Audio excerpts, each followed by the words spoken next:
আসসালামু আলাইকুম প্রিয় দর্শক, অন্য মঞ্চের আলাপ চাইতায় আপনাদের সকলকে আমন্ত্রণ জানাচ্ছি।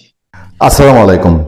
সমন্বয়ক ইউনূস সরকার থাকতে সময় থেকে, ইউনূস আমল থেকে বলতেছি, বাংলাদেশে একটা বছর যাক, আমি আগামী 5 আগস্টে দেখতে চাই সমন্বয়ক জুলাই জোনথা এই পরিচয়ে কেউ গিয়ে জনগণের সামনে দাঁড়াবে আর এরা শ্রদ্ধা পায় না থুতু খায়।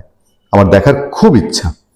এবং এই সমন্বয়ক শব্দটার নামটা জুলাই আগস্টে শেখ হাসিনা বিরোধী আন্দোলনে, কোটা বিরোধী আন্দোলনে কয়জন কোন সমন্বয়কের মুখপানে তাকায় এই আন্দোলনে আসছিল? আপনার সন্তান, আমার সন্তান, অথবা গ্রামগঞ্জের মানুষ, শহরের মানুষ যারা ঝাঁপায় পড়ছিল, কেউ কোনো সমন্বয়কের ডাকে গেছিল নাকি এটা এমনিতেই হয়েছিল? মানুষের ক্ষোভ, ঘৃণা, বঞ্চনা, ভোট দিতে না পারা, এগুলোর থেকে সব একসাথে মুষ্টিবদ্ধ হয়েছে। কিন্তু 5 আগস্টের পরে এই সমন্বয়ক দান্দাবাজ শ্রেণী সমন্বয়ক সিলটা ব্যবহার করে দেশটারে যাচ্ছে তাই একটা মেসাকার কাণ্ড ঘটেছে। এরা কি করে নাই?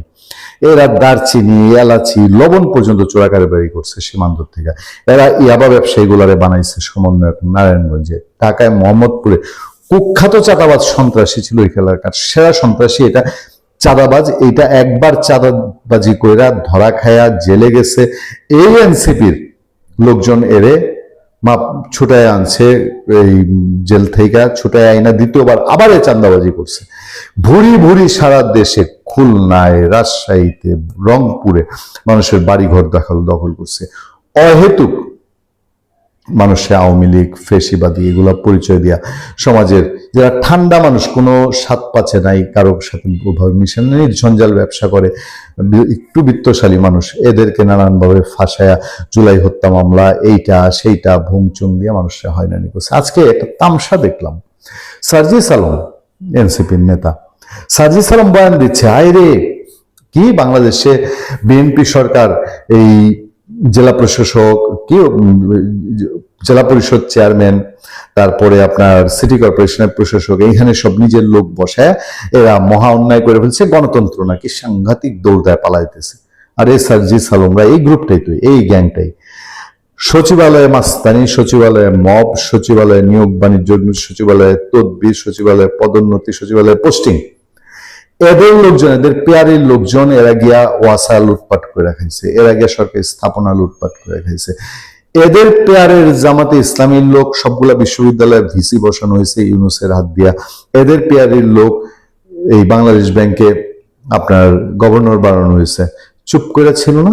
তার মানে তার পেয়ারের লোক বসায় ওই যে 18 মাস 19 মাস দেশটারে গণতন্ত্রের 14টা বাজায় চালাইছে, তারা এখন বয়ান দেয় বিএনপি চাইছে, তো তার লোক বসাইলে ভালো। আর সার্জিসের শ্বশুরই তো নাকি বানায় দিচ্ছে আপনার বিচারপতি কোর্ট, মানে শ্বশুর কোটায় সে বিচারপতি হয়ে গেছে, শোনা গেছিল না এই আলাপ আলোচনা।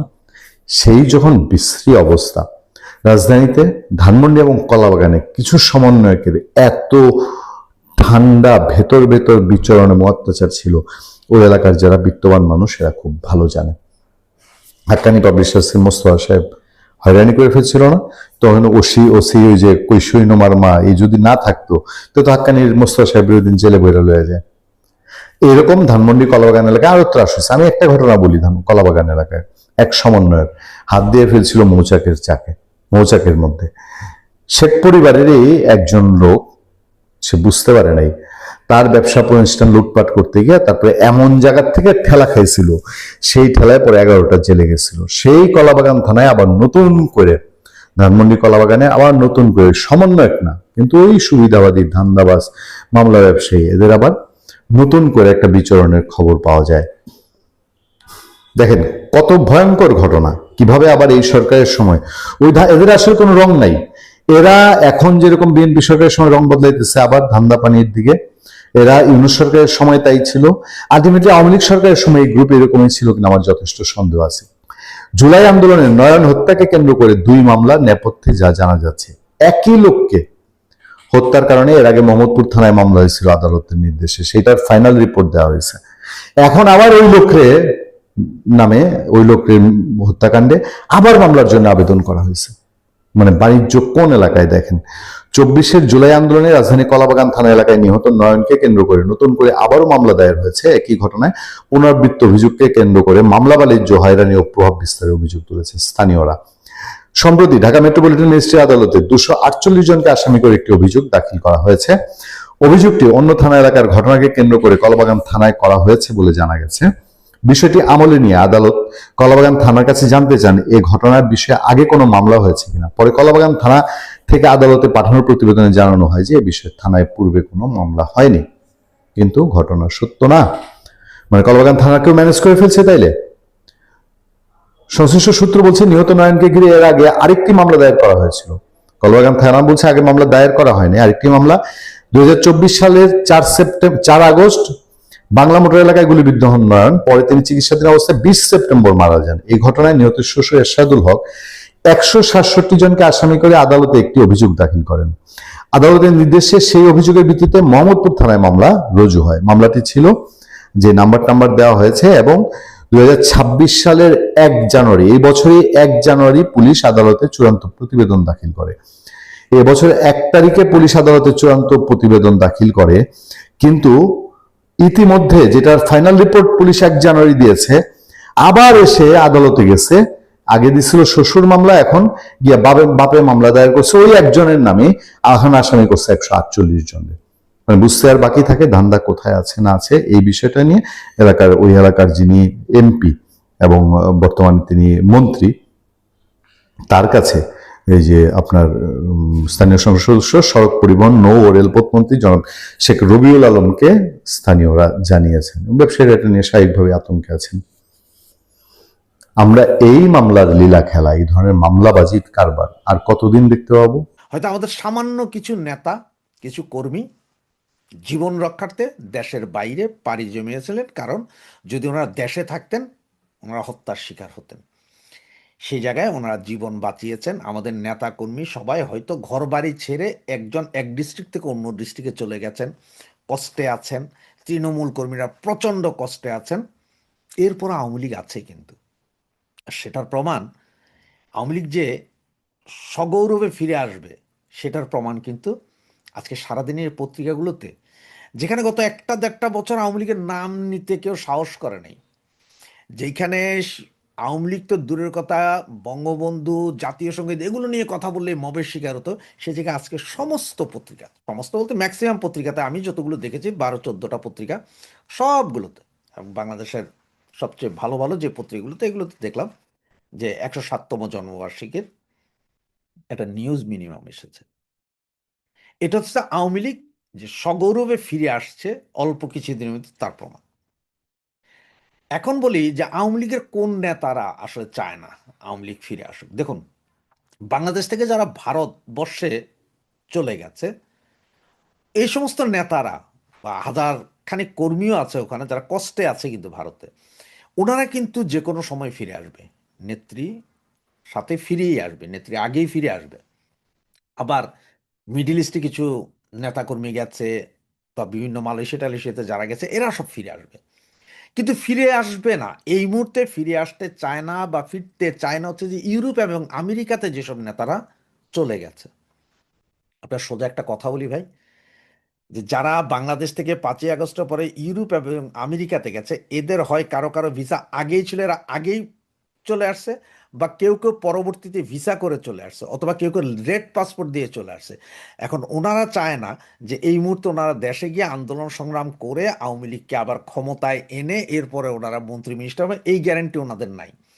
এবং ওনারা চিন্তা করছেন যে আগামী 5 বছরের ভেতরে আওয়ামী লীগ ক্ষমতায় আসবে কিনা বা 10 বছরও আসবে কিনা, তো তার চেয়ে ভাই আওয়ামী লীগ এখন যেভাবে আছে সেভাবে থাক, আমরা ইউরোপ আমেরিকাতে আছি, আমরা একটু শান্তিতে থাকি, যখন সব গুছাইয়ে আসবে তখন আমরা যাই আবার নেতাগিরি করব।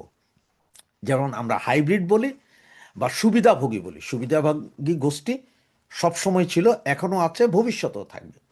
এই সমস্ত নেতা ইউরোপ আমেরিকাতে পালিয়ে থাকা এই সমস্ত নেতারা, আমি ওদেরও বলবো যে পালিয়ে আছে।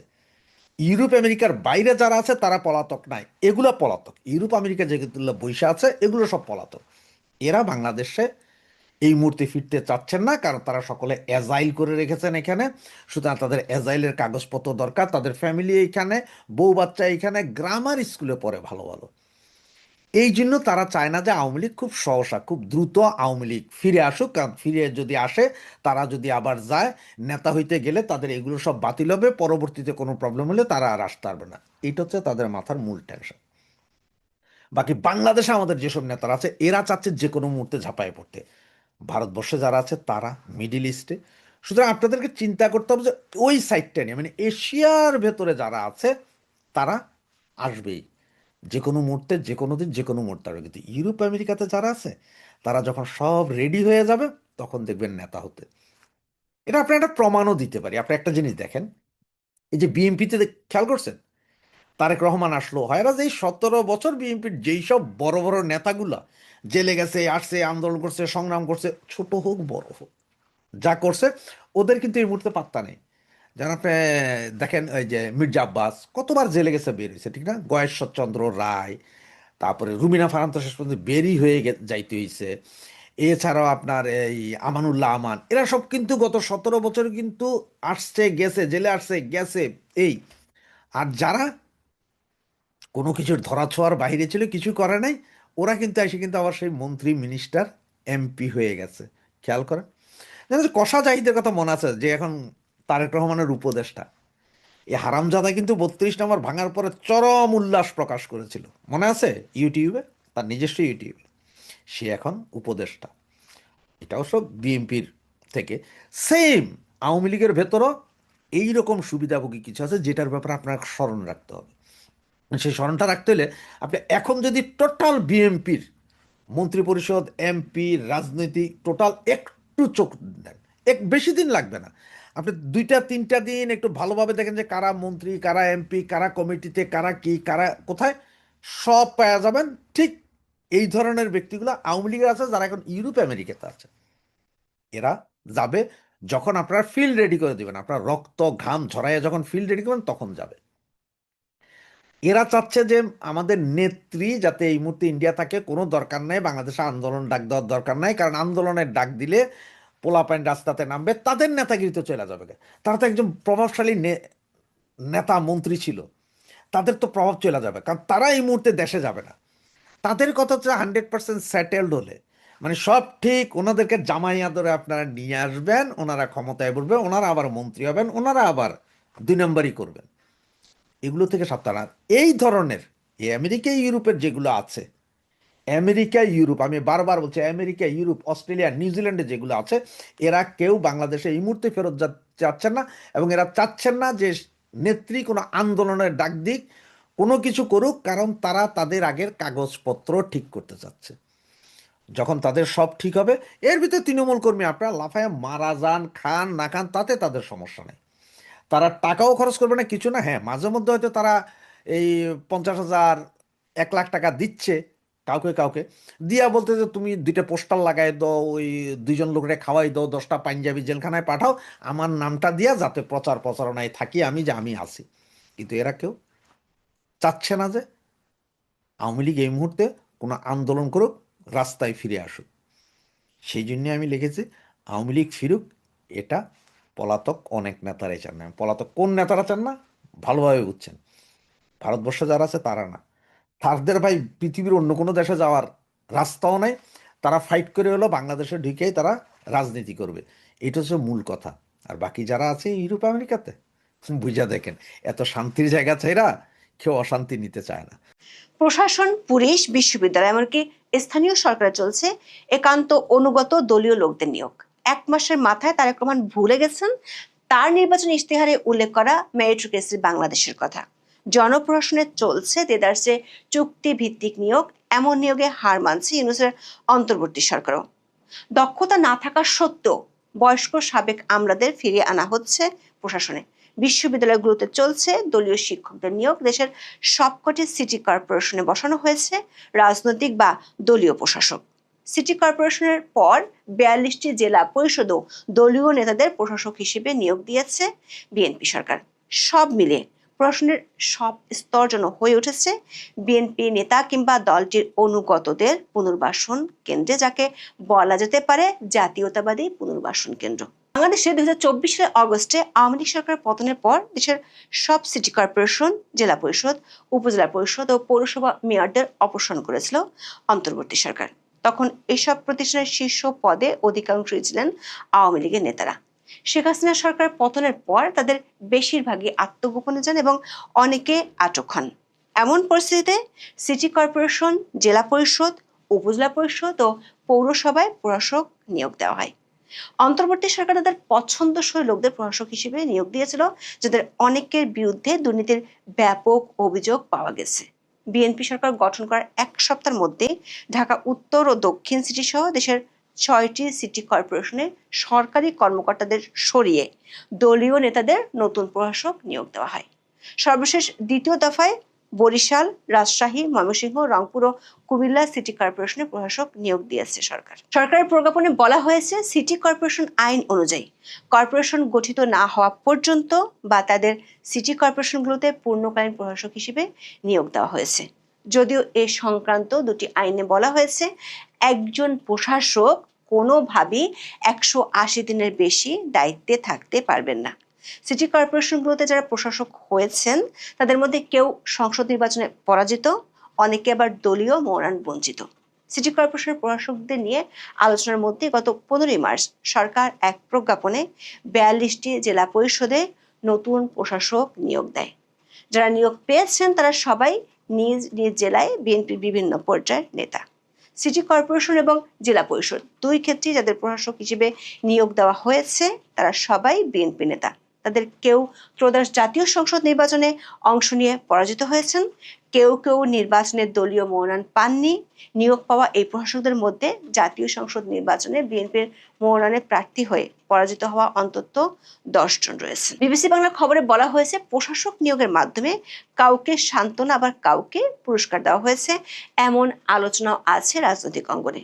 দৈনিক প্রথম আলো এবং বিবিসি বাংলার খবরে বলা হয়েছে, মূলত এর মাধ্যমে এক ধরনের পুনর্বাসন করা হচ্ছে। যদিও বিএনপি নির্বাচনী ইশতেহারে উল্লেখ আছে, স্থানীয় সরকার থেকে জাতীয় সংসদ পর্যন্ত প্রতিটি স্তরে জনগণের সরাসরি ভোটে প্রতিনিধি নির্বাচনের মাধ্যমে রাষ্ট্র ও সরকারে জনগণের ক্ষমতা প্রতিষ্ঠা করা হবে। কিন্তু বিএনপি সরকার গঠনের পর দেশের পরিস্থিতি স্বাভাবিক থাকার পরও স্থানীয় সরকারের জনপ্রতিনিধি নির্বাচনের দিকে না গিয়ে প্রশাসক নিয়োগ শুরু করায় এ নিয়ে প্রশ্ন উঠেছে। সরকারের দিক থেকে অবশ্য বলা হয়েছে, অকার্যকর স্থানীয় সরকারকে সচল করার জন্য সিটি কর্পোরেশনের রাজনৈতিক প্রশাসক বসানো হয়েছে। একই সাথে জনগণের সঙ্গে সম্পৃক্ত থাকায় সরকারি কর্মকর্তাদের চেয়ে রাজনৈতিক প্রশাসকরা সিটি কর্পোরেশনে ভালো কাজ করতে পারবেন। তবে বিশেষজ্ঞরা বলছেন, দলীয় নেতাদের প্রশাসক করার মাধ্যমে স্থানীয় সরকার নির্বাচন বিলম্বিত হবার এবং এসব প্রতিষ্ঠানে দলীয় কর্তৃত্ব স্থাপনের একটি চেষ্টার ইঙ্গিত পাওয়া যাচ্ছে বলে আশঙ্কা তাদের। স্থানীয় সরকার থেকে জনপ্রশাসন, যেটাকে বলা হয় প্রশাসনের হৃৎপিণ্ড, সেখানে নজর দেওয়া যাক। মুন্সি আলাউদ্দিন আল আজাদ 69 বছর বয়স, যিনি 2009 সাল পর্যন্ত নিয়মিত প্রশাসনের অংশ ছিলেন। বিশেষ ভারপ্রাপ্ত কর্মকর্তা বা ওএসডি হওয়ার পর তিনি আর কোনো নিয়মিত প্রশাসনিক পদে দায়িত্ব পালন করেননি। এখন যে বয়সে নাতি নাতনিদের সাথে তার সময় কাটানোর কথা, সে বয়সে তাকে 1 বছরের জন্য ধর্ম বিষয়ক মন্ত্রণালয়ের সচিব হিসেবে চুক্তিভিত্তিক নিয়োগ দিয়েছে বিএনপি সরকার। এমন নয় যে তিনি ধর্ম মন্ত্রণালয় সম্পর্কে খুব অভিজ্ঞ কেউ। বাস্তবতা হলো, ধর্ম বিষয়ক মন্ত্রণালয়ে তার কোনো পূর্ব অভিজ্ঞতা নেই। শুধু ধর্ম মন্ত্রণালয় নয়, প্রশাসনের গুরুত্বপূর্ণ পদগুলোতে অন্তর্বর্তী সরকারের রেখে যাওয়া কর্মকর্তাদের সরিয়ে নতুন করে তাদের স্থলাভিষিক্ত করা হচ্ছে, তাদের প্রায় সবাই চুক্তিভিত্তিক নিয়োগ পাচ্ছেন। দর্শক, বর্তমানে 26টি সার্ভিস ক্যাডার রয়েছে, যার মধ্যে প্রশাসন ক্যাডার সবচেয়ে প্রভাবশালী হিসেবে পরিচিত।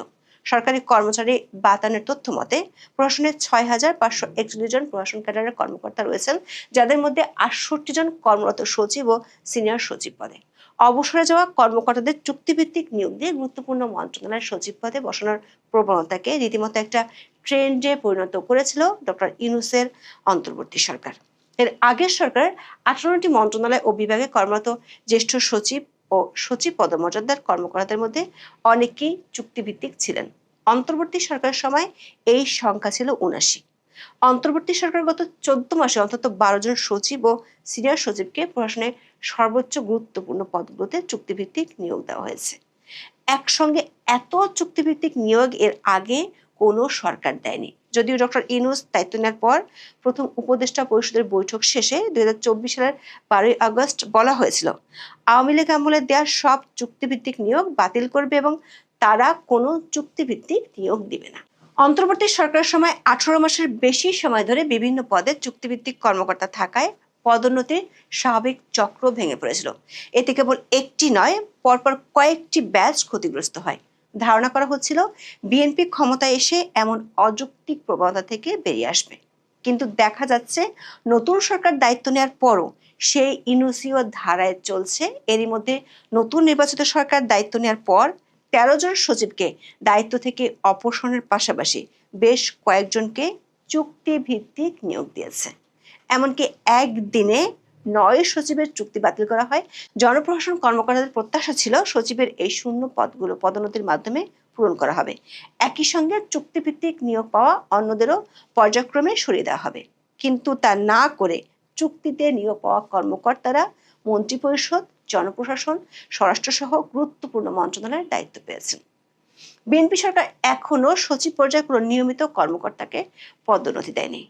বিএনপি নির্বাচনী ইশতেহারে মেরিটোক্রেসির বাংলাদেশ বিনির্মাণের প্রতিশ্রুতি দেওয়া হয়েছিল, যেখানে বলা হয়েছিল মেধা, সততা, সৃজনশীলতা, দক্ষতা, অভিজ্ঞতা ও প্রশিক্ষণ, বেসামরিক ও সামরিক প্রশাসনের নিয়োগ, বদলি ও পদোন্নতিতে যোগ্যতাই হবে একমাত্র মাপকাঠি।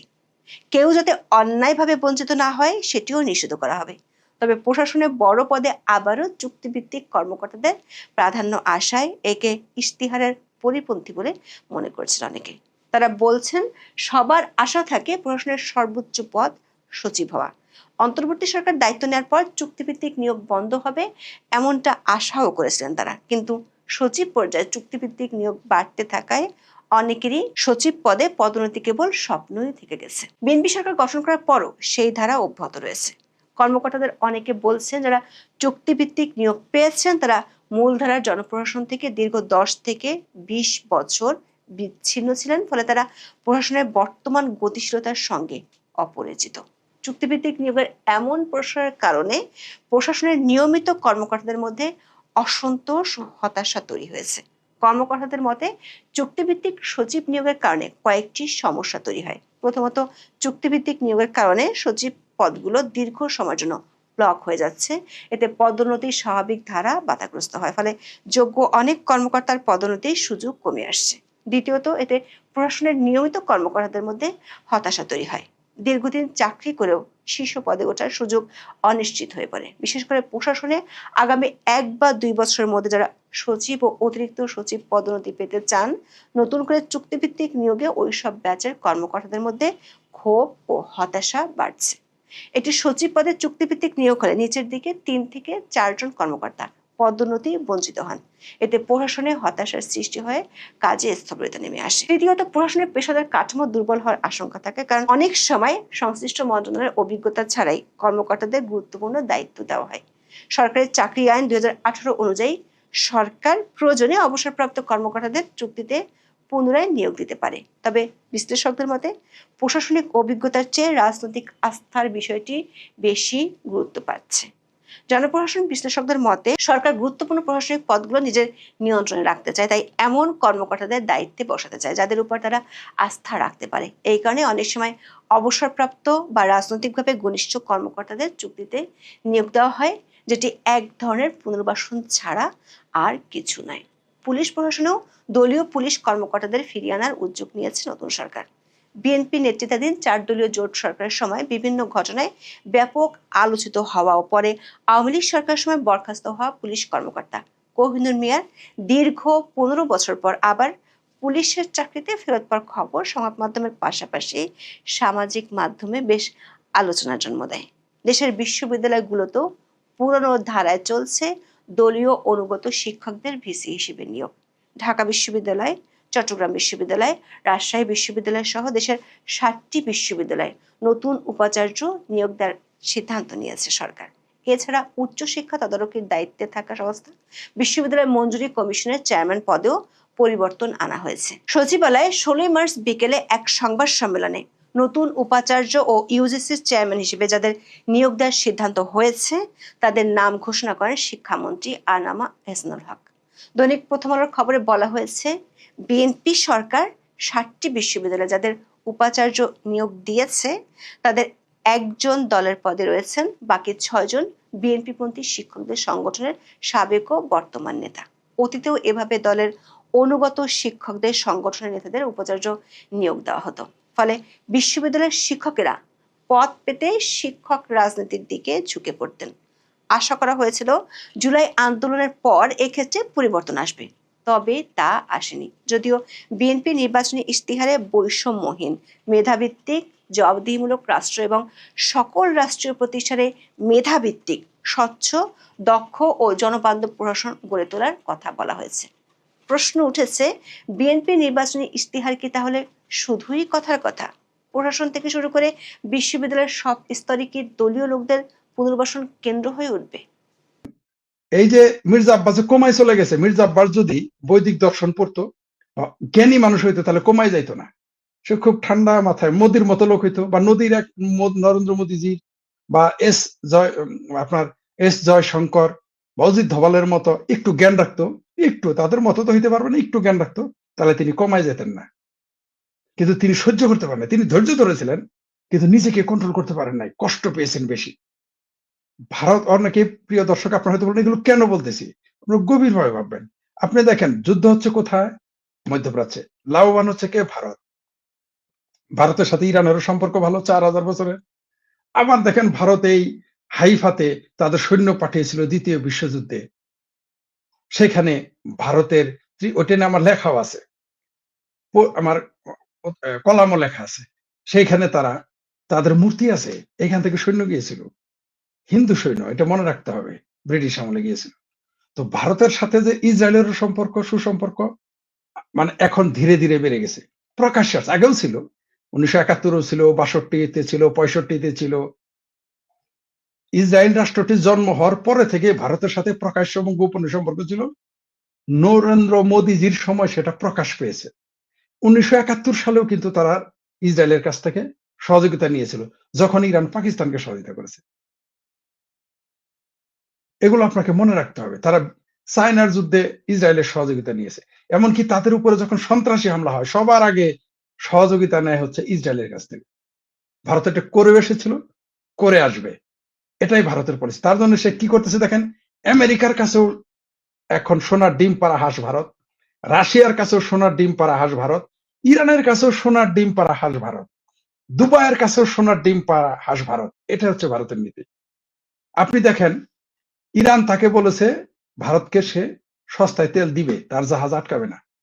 আমেরিকাও তো তাকে বলেছে রাশিয়া থেকে তেল নিলে তার কোনো আপত্তি নেই, যদিও আমেরিকার আপত্তিতে ভারতের কিছু যায় আসে না, ভারত নেবে এই রাশিয়ার কাছ থেকে তেল। আবার দেখেন শুধু ভারত না, রাশিয়াও লাভবান। এটার সাথে ভারত রাশিয়া যুক্ত করলে আরো ভালো হতো, কারণ রাশিয়ার যে তেলের দাম প্রতি ব্যারেলে $15 থেকে $20 বেড়ে গেছে। এই যে ভারতের যেমন সুবিধা, তেমনি রাশিয়ার সুবিধা পেয়ে গেছে।